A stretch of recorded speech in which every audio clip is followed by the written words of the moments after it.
10 hari menjelang perayaan Natal dan Tahun Baru 2016, sejumlah pedagang mengeluhkan kenaikan harga sejumlah bahan pokok seperti bawang, cabai, dan sayur mayur.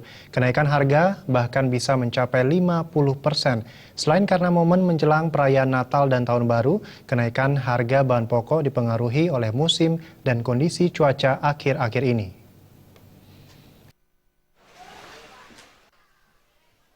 Jelang perayaan Natal dan Tahun Baru 2016, harga sejumlah bahan pokok seperti bawang, cabai, sayur mayur, dan buah-buahan di pasar-pasar tradisional mengalami peningkatan.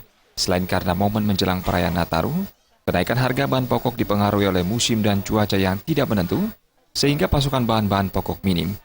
Beberapa pedagang di pasar tradisional menyampaikan, kenaikan harga bahan pokok telah terjadi sejak pilkada serentak. Rata-rata kenaikan harga mencapai 50%. Harga bawang merah dan cabai saat ini mencapai Rp30.000 sampai Rp35.000 dari harga sebelumnya yang berkisar Rp15.000 hingga Rp20.000.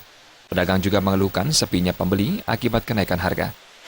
15, bawang merah sekarang 35, naik 20, 25, 30, 35. Mungkin hari raya ya, mungkin ya.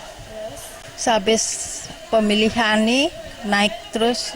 Ini barang buah-buahan apa-apa ini? Semuanya? Ya, barang-barang itu semua naik ya.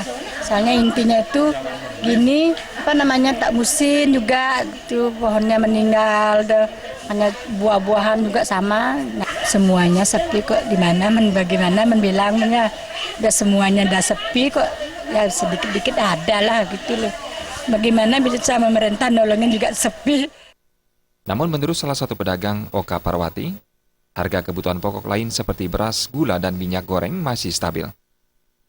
Untuk beras, minyak, sama gula gitu stabil harganya sejauh ini, tidak ada peningkatan. Ya. Susah ya kita prediksi sekarang ini ya. Nggak tahu juga kita ada peningkatan sejauh ini sih belum ada.